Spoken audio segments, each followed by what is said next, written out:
موسیٰ علیہ السلام نے جب فرعون کے سامنے دعوت حق پیش کی اور اس نے انکار کیا تو پھر کھلے میدان میں آ کر مقابلہ کرنے کی بات ہوئی۔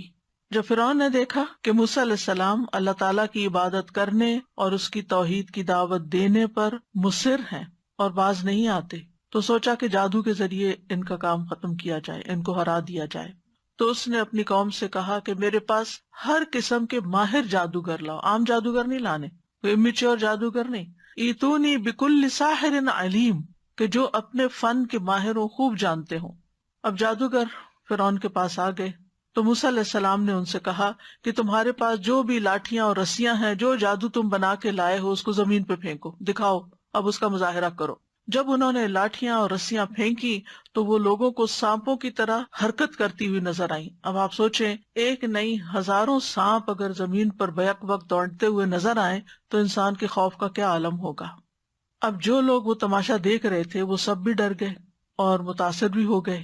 اس وقت موسیٰ علیہ السلام بھی اپنے دل میں ڈر گئے، لیکن اللہ کے حکم سے جب انہوں نے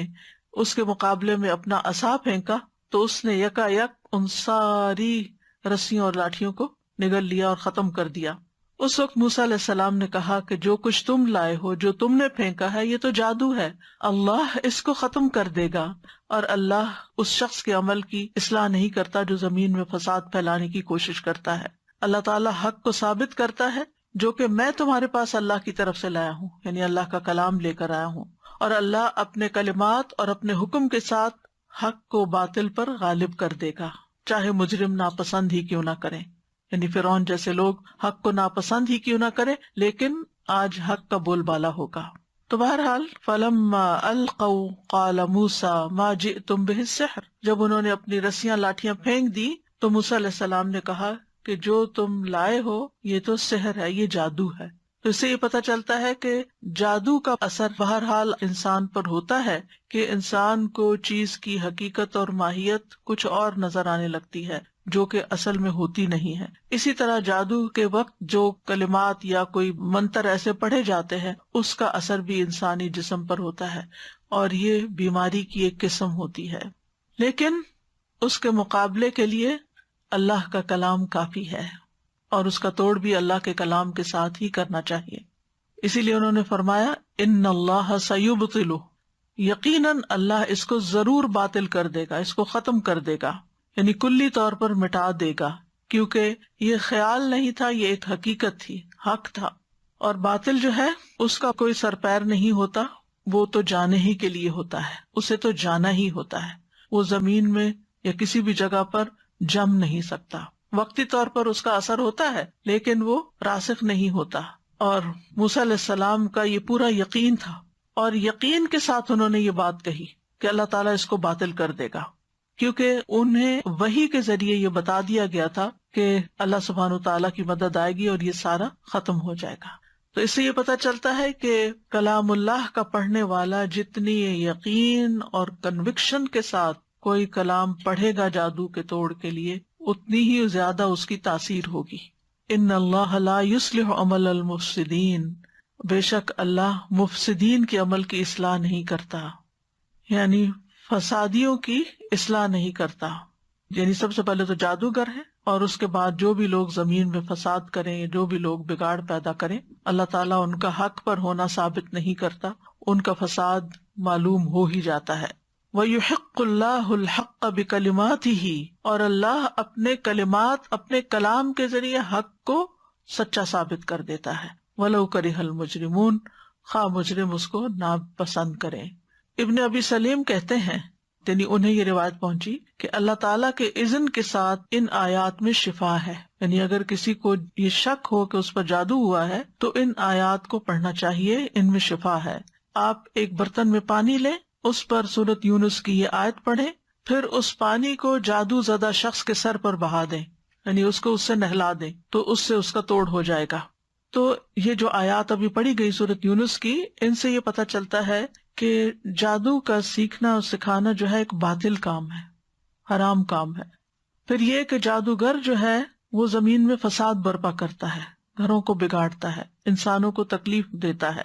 پھر یہ کہ حق کو ثابت کرنے کے لیے دشمن کا مقابلہ کرنا جائز ہے، پھر یہ بات بھی پتہ چلتی ہے کہ فساد کا انجام تباہی اور بربادی ہی ہوتا ہے، اور جب بھی حق باطل کے مقابلے میں کھڑا ہوتا ہے تو حق فتح یاب ہوتا ہے اور باطل بالآخر مٹ جاتا ہے۔ اسی مضمون سے ملتی جلتی ایک اور آیت ہے جو سورۃ طٰہٰ میں آتی ہے، وَأَلْقِ مَا فِي يَمِينِكَ تَلْقَفْ مَا صَنَعُوا إِنَّمَا صَنَعُوا كَيْدُ سَاحِرٍ وَلَا يُفْلِحُ السَّاحِرُ حَيْثُ أَتَىٰ، اور اسے ڈال دو جو تمہارے دائیں ہاتھ میں ہے، وہ نگل جائے گا جو کچھ انہوں نے بنایا ہے، بے شک جو کچھ انہوں نے بنایا ہے وہ ایک جادوگر کی چال ہے، اور جادوگر فلاح نہیں پا سکتا جہاں کہیں سے وہ آئے، جہاں سے بھی آئے وہ کامیاب نہیں ہو سکتا۔ یہ یقین ہونا چاہیے دل میں۔ یہ موسیٰ علیہ السلام سے اللہ تعالیٰ فرما رہے ہیں القی، پھینک دو، ڈال دو، کیا؟ ما فی یمینک، جو تمہارے دائیں ہاتھ میں، کیا؟ عصا، جو اللہ تعالیٰ نے موسیٰ علیہ السلام کو ایک معجزے کے طور پر عطا کیا تھا۔ تلقف، نگل جائے گا، ہڑپ کر لے گا، یعنی تیز رفتاری کے ساتھ وہ اس کو نگلتا چلا جائے گا، مہارت کے ساتھ اس کو پکڑ لے گا۔ ما صنعوا، جو انہوں نے جادو بنا رکھا ہے۔ انما صنعوا کید ساحر، یہ تو ساحر کا کرتب ہے، ساحر کی چال ہے جو کچھ انہوں نے دکھایا ہے۔ اس کا تعلق حقیقت سے نہیں، اس کا تعلق فریب نظر سے ہے، یعنی جادوگر جو کرتا ہے وہ نظر کو دھوکہ دیتا ہے، چیز کی ماہیت نہیں بدلتی، وہ رسی اصل میں سانپ نہیں بنی تھی، یہ صرف ایسا کلام پڑھا تھا انہوں نے کہ جس سے دیکھنے والوں کی نگاہ کو دھوکہ ہو گیا تھا، وہ رسیوں کو سانپ سمجھ رہے تھے۔ انما صنعوا کید ساحر ولا یفلح الساحر حیث اتی، اور یہ عمومی بات کی گئی کہ ساحر کہیں سے بھی آئے کامیاب نہیں ہو سکتا، اس کے مقابلے میں اللہ کا کلام جو ہے وہ حق ہے، جو اس ساحر کی چال کو ختم کرنے کے لیے کافی ہے۔ لیکن بات یہ ہے کہ قرآن مجید تو سارے کا سارا ہی شفا ہے۔